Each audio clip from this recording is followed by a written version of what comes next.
اکتوبر 1954 کی بات ہے۔ عین اس روز جب اس زمانہ کے پاکستان کے وزیر اعظم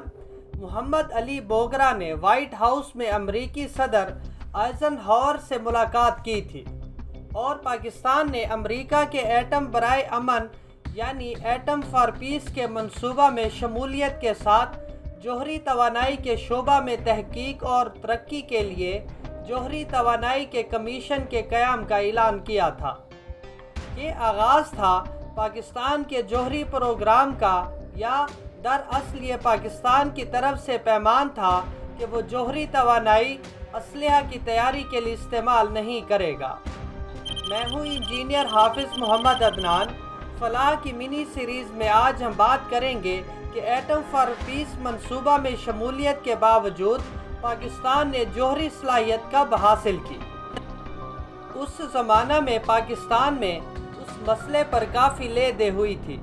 کیونکہ بہت سے مبصرین کے نزدیک صدر آئزن ہاور کا ایٹم برائے امن کے منصوبہ کا اصل مقصد امریکہ کے علاوہ دنیا کے دوسرے تمام ملکوں کو جوہری اسلحہ کی صلاحیت سے محروم رکھنا اور ان پر قدغن لگا کر انہیں جوہری اسلحہ کی تیاری سے روکنا تھا۔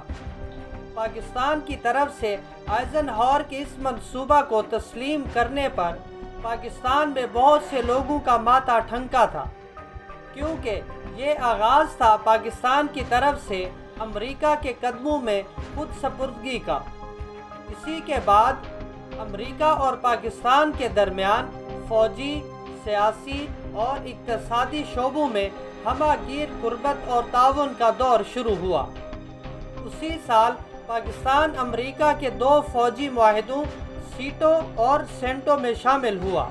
اور امریکہ نے بھاری فوجی اور اقتصادی امداد کے عوض پاکستان کی سرزمین پر فوجی اڈے قائم کیے تھے اور اپنے فوجی صلاح کار پاکستان بھیجے تھے، اور اسی کے ساتھ پاکستان کے 5 سالہ اقتصادی منصوبہ کی تیاری کے لیے امریکہ نے اپنے ماہرین پاکستان کے منصوبہ بندی کمیشن میں تعینات کیے تھے۔ یوں امریکہ نے پاکستان کو مکمل طور پر اپنے حصار میں لے لیا تھا۔ پاکستان پر امریکہ کے اثر کی مکمل گرفت کا نتیجہ یہ رہا کہ اس زمانے میں پاکستان کی قیادت نے ایک لمحہ کے لیے بھی جوہری اسلحہ کی تیاری کے بارے میں نہیں سوچا۔ عام طور پر اس وقت امریکہ کے دفاعی معاہدے جارحیت کے تدارک کا ذریعہ سمجھے جاتے تھے۔ سن 60 کی دہائی میں یہ خبریں آنی شروع ہو گئی تھیں کہ انڈیا بڑی تیزی سے جوہری تجربات کی سمت بڑھ رہا ہے، لیکن اس کے باوجود پاکستان کی قیادت نے جوہری اسلحہ کے میدان میں قدم رکھنے سے صاف انکار کر دیا تھا۔ سن 64 میں انڈیا کے وزیر اعظم جواہر لال نہرو کے انتقال پر جب پاکستان کی طرف سے تعزیتی وفد کی قیادت کرتے ہوئے ذوالفقار علی بھٹو دلی آئے تو ان سے پوچھا کہ پاکستان جوہری صلاحیت حاصل کرنے کے لیے کیا کر رہا ہے،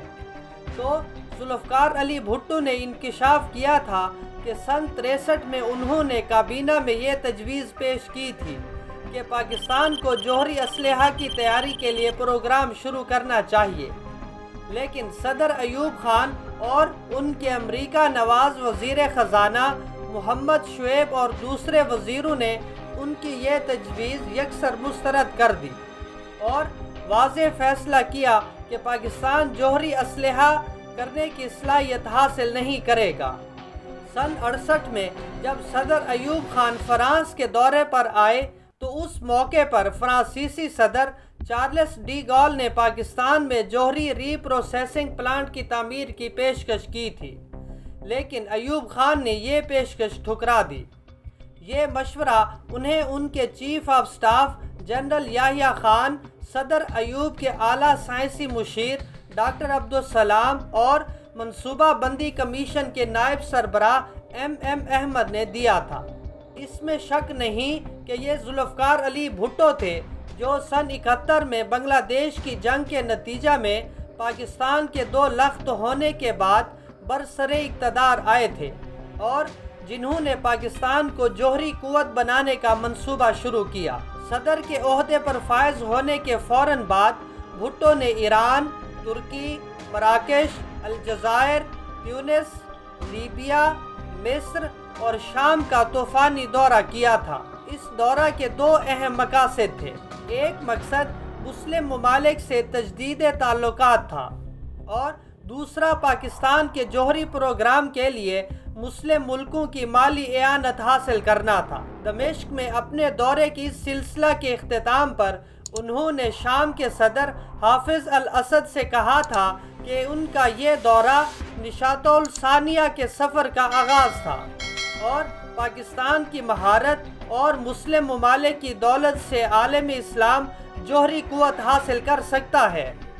اس دورے کے فوراً بعد انہوں نے سن 73 میں پاکستان کے جوہری اسلحہ کی صلاحیت حاصل کرنے کے پروگرام کا باقاعدہ آغاز کیا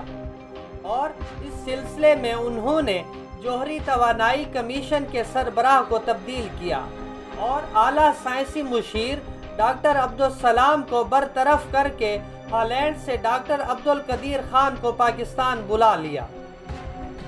پاکستان کے جوہری پروگرام کے لیے انہوں نے فرانسیسی حکومت کو جوہری ری پروسیسنگ پلانٹ کی تعمیر کی پرانی پیشکش کی تجدید کے لیے آمادہ کیا۔ بھٹو جوہری پروگرام میں جس تیزی سے آگے بڑھ رہے تھے اسے امریکہ نے قطعی پسند نہیں کیا اور اس زمانہ کے امریکی وزیر خارجہ کیسنجر نے تو کھلم کھلا دھمکی دی تھی کہ اگر بھٹو نے ایٹمی ری پروسیسنگ پلانٹ کے منصوبہ پر اصرار کیا تو وہ نہیں رہیں گے، لیکن بھٹو نے جوہری صلاحیت کا جو پروگرام شروع کیا تھا اس پر تحقیقی کام جاری رہا۔ پاکستان کے سائنسدانوں نے کہوٹا کی تجربہ گاہ میں سن 76 میں یورینیم کی افزودگی کا کام شروع کیا۔ ان کی محنت سن 78 میں رنگ لائی اور سن 82 تک وہ 90% افزودگی کے قابل ہو گئے۔ ڈاکٹر عبدالقدیر خان کے مطابق پاکستان کے جوہری سائنسدانوں نے سن 84 میں جوہری بم تیار کرنے کی صلاحیت حاصل کر لی تھی اور انہوں نے جنرل ضیاء الحق سے کہا تھا کہ وہ کھلم کھلا پاکستان کی طرف سے جوہری بم کی تیاری کے عزم کا اعلان کرے، لیکن ان کے امریکہ نواز وزیر خارجہ اور دوسرے وزیروں نے سخت مخالفت کی۔ آخر کار مئی سن 98 میں جب انڈیا نے جوہری تجربات کیے تو پاکستان کے لیے کوئی چارہ کار نہیں رہا کہ وہ بھی جوہری تجربات کرے۔ پھر پاکستان نے 28 مئی 1998 کو چاغی کے مقام پر یکے بعد دیگرے 5 ایٹمی دھماکے کیے اور 30 مئی 1998 کو خاران ڈیزرٹ میں ایک ایٹمی دھماکہ کیا جسے چاغی 2 کا نام دیا گیا۔ اس طرح مئی 1998 میں پاکستان نے کل 6 ایٹمی دھماکے کیے اور یوں پاکستان بھی جوہری طاقتوں کی صف میں شامل ہو گیا۔